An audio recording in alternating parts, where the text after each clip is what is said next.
Hay un término de origen japonés en el uso de la fotografía llamado bokeh, y se pronuncia bokeh, y significa desenfocado. Esto es, enfocar el objetivo principal en la foto al cual se le quiere dar realce, y lo demás que está alrededor de la misma quedará desenfocado, haciendo de la fotografía una obra de arte. En toda obra siempre hay un punto importante al cual le damos más énfasis para no perder el objetivo. Nuestra vida tiene un enfoque en muchos objetivos por cumplir. Nos enfocamos en algo y trabajamos en ello paso a paso. Uno de los problemas es saber en qué nos vamos a enfocar, sin perder la dirección de nuestra vida. Cuando venimos al camino de Dios, iniciamos muy entusiasmados, felices, contentos, con un positivismo muy claro de lo que pretendo tener en Dios. O sea, me he enfocado en mantenerme en fe y con visión certera de que muchas cosas las puedo lograr si estoy en esa unidad con el Espíritu Santo, con Jesucristo y con el Padre Celestial. Pero con el pasar del tiempo, cuando las situaciones de la vida inician un agobio o un malestar en el camino que seguimos, y por consiguiente, no todo es tan bueno o positivo, ya sea en el trabajo, en la casa, en el estudio, en alcanzar metas y en proyectos nuevos, entonces empezamos a flaquear y desfallecer, porque las cosas no marchan bien en el desarrollo de mi bienestar. ¿Qué fue lo que sucedió? Pues lo que ocurrió fue que nos desenfocamos del rumbo que llevábamos y empezamos a escuchar el ruido que está alrededor nuestro. Piénselo un momento, iniciaste bien y con el pasar del tiempo tu vida espiritual empezó a menguar, ya que le diste más importancia a lo que otros pensaban de ti y no le diste importancia de lo que Dios pensaba de ti. Es claro ver cómo nos dejamos presionar por otras personas para que hagamos su voluntad y buscamos su aprobación constante, pero tristemente menospreciamos la aprobación de nuestro Dios. Ya no oras como ayer, ya no cantas con ese entusiasmo y fervor con que lo hacías. No debemos olvidar que todos los seres humanos tenemos un propósito especial en esta vida, y ni usted y yo somos la excepción. Los planes de Dios para con nosotros son planes de bienestar y no de calamidad, para que tengamos un futuro y una esperanza, según Jeremías capítulo 29 versículo 11. Dios ha hecho un plan perfecto para usted, pero no quiere que lo pierdas en este ruidoso mundo, sino más bien que se enfoque en su voluntad, la cual es perfecta. Hay un enemigo que siempre está luchando por derribar la fe que Dios quiere que tengamos, y lanza constantemente dardos cargados de veneno y busca las palabras adecuadas para derrotarnos, haciéndonos creer que esa basura que nos tiró es la pura verdad. Y cuando menos pensamos, nos desorienta para que perdamos el rumbo y el plan definido para nuestra vida.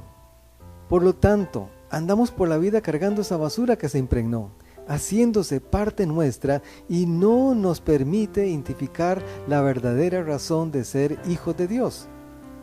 Se nos olvidan las palabras dichas en el libro de Isaías capítulo 54, versículo 15 al 17. Si alguien te ataca, no es de parte de Dios, porque cualquiera que te ataque caerá ante ti, y cualquier arma que se forje en contra tuya no va a prevalecer, y toda lengua que te acuse será rechazada. Por lo tanto, la justicia que viene de Dios es tu herencia. Entonces, ¿por qué nos es difícil aceptar esa herencia de Dios para nosotros? Pero por otro lado, sí aceptamos las palabras negativas que otros impulsan en contra nuestra. Ponga mucha atención. Si tenemos un decreto a nuestro favor para usarlo en el momento que lo necesitemos, pues dele valor y úselo. Confiéselo con su boca, ya que cuando la angustia llega a la puerta es fácil desenfocarnos del favor de Dios. Aceptamos las palabras negativas de las personas que nos dicen: usted no lo puede lograr, eso es imposible, esa enfermedad no tiene cura, ese puesto no es para usted, esa deuda es demasiado grande, eres demasiado mayor para lograr ese objetivo, para usted no es esa bendición, no eres lo suficiente inteligente para estudiar esa materia, tu matrimonio va al fracaso, no creo que puedas comprar un automóvil y menos una casa. Tu pasado lo vives cargando como si fuera un tesoro y abres el cofre de problemas para que otros miren y se apiaden de ti, ya que has perdido el norte hacia el Señor Jesucristo.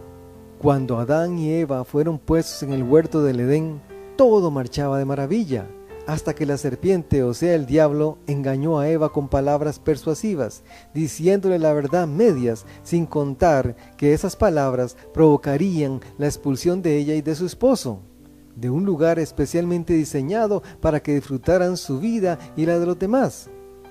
Se asomó el pecado, y con ello el castigo para las generaciones siguientes.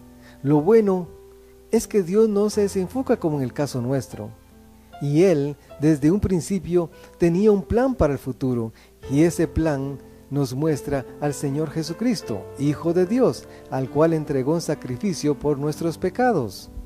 Para levantar esa naturaleza caída desde Adán y Eva, otorgándonos el perdón absoluto por su sangre derramada en la cruz, levantó nuestras manos y nos hizo más que vencedores por su gracia depositada en nosotros, y nos puso en una posición de excelencia y nos manda a disfrutar de la vida sin perdernos de su comunión.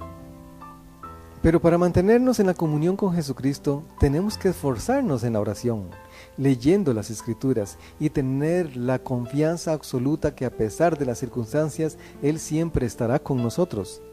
¿Sabe usted por qué el Señor Jesucristo tuvo éxito para cumplir el plan de Dios? La respuesta me imagino que ya la conoce, y es la obediencia. Parece simple, pero para el ser humano es un poco complicado, ya que desde un principio, cuando Dios le dijo a Adán y a Eva que podían comer de todo árbol en el huerto del Edén, pero del árbol de la ciencia del bien y del mal no debían comer, ya que morirían. Esto está en Génesis capítulo 2, versículos 16 al 17. Luego leemos en Génesis capítulo 3, versículo 6, que Eva no obedece al mandato de Dios y codicia y come del árbol y da a su esposo, desobedeciendo el mandato divino, ya que escuchó las palabras engañosas de la serpiente, o sea, al diablo. La desobediencia nos desenfoca de lo que Dios tiene para nosotros, y el enemigo siempre utilizará palabras que parecieran verdad, pero si en verdad estamos bien enfocados en su plan, nada de lo que el enemigo nos diga nos afectará. La normativa del hombre y la mujer es muy variante cuando las circunstancias lo oprimen. ¿Cuántas palabras engañosas hemos escuchado de otras personas, a las cuales el diablo utiliza para sembrarnos dudas en nuestro corazón, y así desviarnos de nuestros principios? Recuerde que usted es una persona importante y especial, lavada con la sangre de Cristo, y su gracia fue derramada en gran manera en tu vida. Jesucristo desde un principio se enfocó en el plan perfecto y no se dejó impresionar de riquezas, poderío, armas, puestos, reyes, gobernadores o algo tan simple como el pago de impuestos que menciona Mateo capítulo 17, versículo 24 al 27. Aquí se narra que llegaron los cobradores de impuestos del templo a cobrarle a Jesús, y que Jesús no se preocupó en nada y simplemente mandó a Pedro a pescar, y en el primer pez que sacara estaría una moneda de plata para pagar sus impuestos e incluso los de Pedro. ¿Será que se está burlando de mí?, pudo pensar Pedro, pero no lo pensó dos veces. Le tomó la palabra a Jesús y se fue a pescar en obediencia, creyendo que eso iba a suceder. Y así palabra sobre palabra sucedió. ¿Cuántas promesas nos dijo Jesús en su palabra, y con cuántas nos vamos a quedar y tomar la determinación de montarme en esa barca y tirar la red creyendo que esas promesas son nuestras? Es posible que hoy estés en un aprieto económico muy grande y no sabes qué hacer. Tan solo mantén la calma y conserva tu fe en Cristo, y Él hará. ¿No crees que Él tiene todo bajo control? Por lo tanto, ¿de qué te preocupas? Si la fe en Jesús mueve la mano de Dios. Cuando andes para arriba y para abajo sin encontrarle solución a tus problemas, lo mejor que puedes hacer es echar una mirada al cielo, o sea, a Dios. Preséntale en oración tus dudas, tus deudas, tus conflictos emocionales, tus hijos, tu trabajo, la enfermedad que apareció de repente, y dile que ya no puedes cargar con eso y que necesitas de su ayuda. De la misma forma en que bendijo a Pedro, te bendecirá a ti. Jesús perfectamente conocía su posición, y aunque haya nacido en un pesebre lleno de ganado y de otros faltantes, para él no era importante. Hasta dijo que el Hijo del Hombre no tenía dónde recostar su cabeza, según Mateo capítulo 8, versículo 20. Él es el Rey de Reyes y Señor de Señores, y todo lo que hay en la tierra y el universo infinito le pertenece a Él. Y aunque el mentiroso, o sea el diablo, le presentó lo mejor de lo mejor, Él tenía un objetivo: salvar a toda la humanidad, a pesar de las circunstancias que ocurrieran.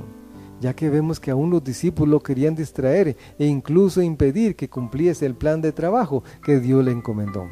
Lo podemos leer esto en Mateo capítulo 16, versículo 22. Cuando Jesús empezó a advertirles con respecto a las cosas que le iban a suceder, pero los discípulos no querían entender, y sin ninguna mala intención Pedro lo reprendió diciéndole que no le sucedería nada, y Jesús lo regañó y le dijo que no debía pensar en las cosas de los hombres y que debía enfocarse en las cosas de Dios. ¿Por cuántas cosas oramos y no encontramos una respuesta? Queremos que Dios responda lo más pronto posible. Y si no responde, preferimos alejarnos de Él y nos enojamos sin saber que el único perjudicado en eso soy yo. Y es muy probable que con el tiempo te enterarás que Dios tenía algo mejor para ti, porque pensamos que Dios funciona como funciona este mundo, y no es así.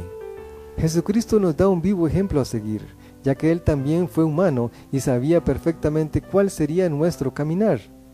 Desde que era un niño, a la edad de 12 años, Jesús estaba en los negocios de su Padre, o sea, en los negocios de Dios, leyendo la palabra y exponiéndola a las personas que estaban en el templo, según Lucas capítulo 2, versículo 41 al 52. Y dice la Biblia que Jesús crecía en sabiduría y estatura, y en gracia para con Dios y los hombres. Mantuvo una linealidad constante con el Padre de los cielos, y eso lo llevó a la dirección apropiada y cumplir los objetivos previstos por Dios. Cuando llegó a ser adulto, se presentó ante Juan el Bautista para ser bautizado. Aunque Juan no quería porque Jesús es el Hijo de Dios, aún así Jesús lo persuadió diciéndole que era conveniente hacerlo para iniciar su ministerio. Y de esta forma lo presentó el Dios de los cielos cuando dijo: «Este es mi Hijo amado, en quien tengo complacencia», según Mateo capítulo 3, versículo 13 al 17. ¿Pensará eso Dios de usted? ¿Que usted es su Hijo amado y se alegra en eso? Después de que Jesús fue bautizado, fue llevado al desierto por el Espíritu, para que fuera tentado por el diablo, y pasó 40 días y noches en ayuno. Desde luego, después de estar sometido a algo tan riguroso, le dio hambre, y el tentador apareció con palabras engañosas, diciéndole: «Si eres Hijo de Dios, di a estas piedras que se conviertan en pan». Pero Jesús lo rechazó con la palabra, la cual usted y yo debemos usar para cuando el mentiroso aparezca. Bueno, Jesús le dijo: «No solo de pan vive el hombre, sino de toda palabra que sale de la boca de Dios». Pero como el diablo no se da por vencido, lo llevó a la ciudad santa, a la parte más alta, y poniéndolo en pie le dijo: «Si eres Hijo de Dios, tírate abajo, porque escrito está: ordenará a sus ángeles que te sostengan para que no te golpees». Pero Jesús le respondió: «También está escrito: no pongas a prueba al Señor tu Dios». Recuerde que aún el diablo conoce la palabra de Dios y se viste como ángel de luz para confundirnos, y que perdamos toda esperanza en Dios. De nuevo, el diablo llevó a Jesús a una montaña muy alta y le mostró todos los reinos de la tierra y su esplendor, y le dijo: «Todo esto te daré si te inclinas y me adoras». Pero Jesús le reprendió que solo a Dios se le debe adorar y servir. De repente el diablo se fue por cierto tiempo y ángeles servían a Jesús, según Mateo capítulo 4, versículo del 1 al 11. Una forma de saber de qué material estaba formado Jesús fue por medio de la tentación y la prueba. No nos gusta la tentación y la prueba, pero mientras exista el diablo, eso vendrá en cualquier momento y nos daremos cuenta de qué material estamos hechos y hacia dónde nos estamos dirigiendo. Las pruebas y la tentación pueden ser diversas y se enfocarán en la debilidad y estado espiritual que tenga usted. Cuando todo terminó en cuanto a la tentación, Jesús empezó a predicar y llamar a sus primeros discípulos para cumplir el plan de Dios. Ninguna prueba lo desvió de ese propósito. Si no estamos bien injertados en Jesucristo, no tendremos las fuerzas suficientes para resistir la tentación y la prueba, y menos aún en creer en las bendiciones que Él tiene para mí. Es muy posible que el informe médico no fue muy alentador para usted, o de repente te despiden de la empresa en la cual has trabajado por largos años. O los bancos están pronto a rematar tu casa por situaciones económicas que no esperabas. La enfermedad, la economía, los recuerdos del pasado, los abusos, todo esto y mucho más que se le pueda agregar a la lista que el enemigo, o sea el diablo, utilizará para hacer claudicar en su fe hacia Dios. Como hemos leído anteriormente, la prueba de Jesús fue que utilizara su poder para convertir las piedras en pan, debido al hambre por el ayuno de 40 días. Y la otra fue que utilizara su posición de hijo de Dios, para no caer en el vacío. Cuando lo llevó a la parte más alta de la ciudad santa, lo deslumbró, dándole todas las riquezas de la tierra si le adoraba. Esto sucede a diario en nuestra vida y en cualquier campo en donde tú te desarrolles.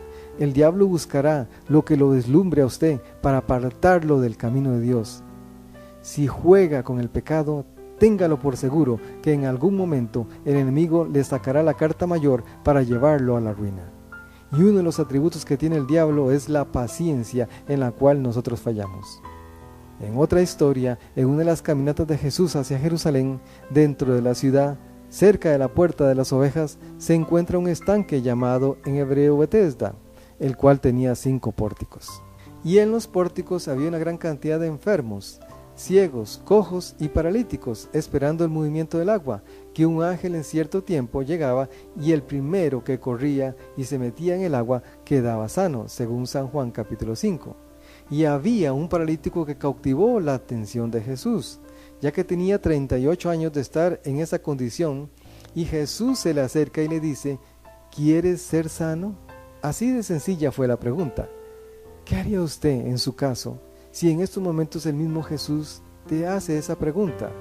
No lo vas a ver físicamente, como en el caso del paralítico, pero espiritualmente está hablando a tu corazón y a tu mente.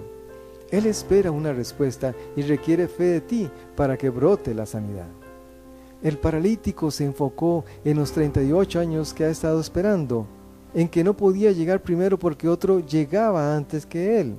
Pero se le presenta la oportunidad de enfocarse en Jesús y darle una respuesta. ¿No crees que este es el momento de creer?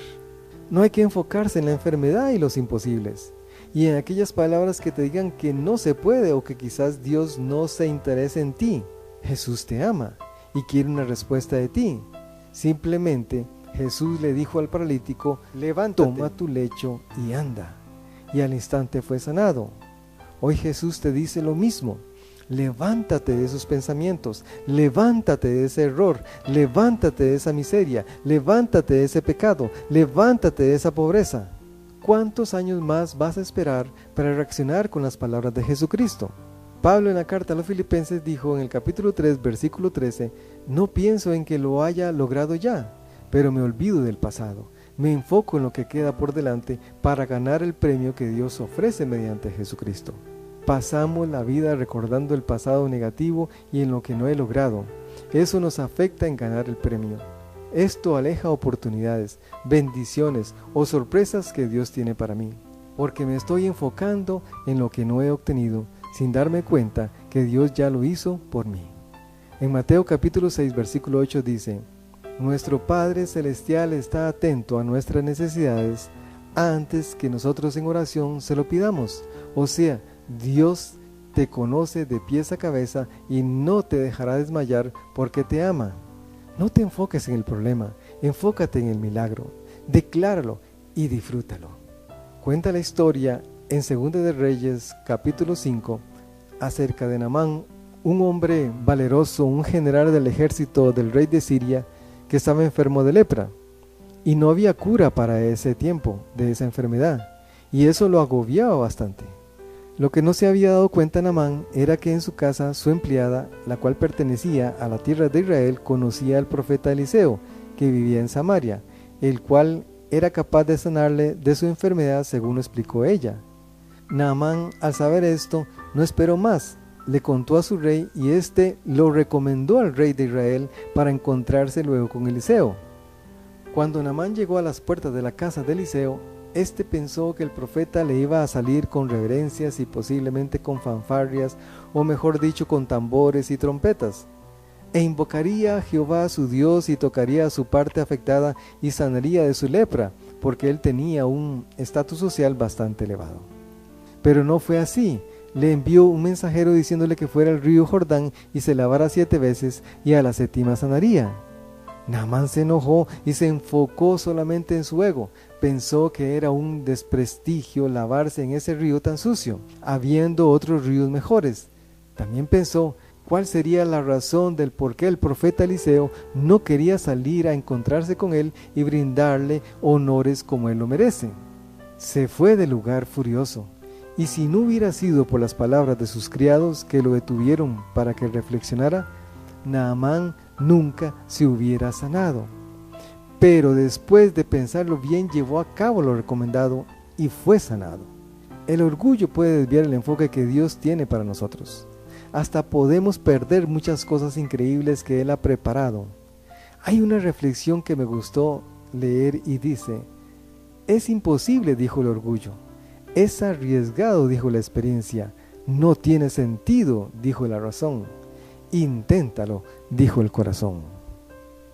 El orgullo es tan terrible que visualizamos lo menos importante para enfocarnos en meros pensamientos humanos que nos conduce a la derrota.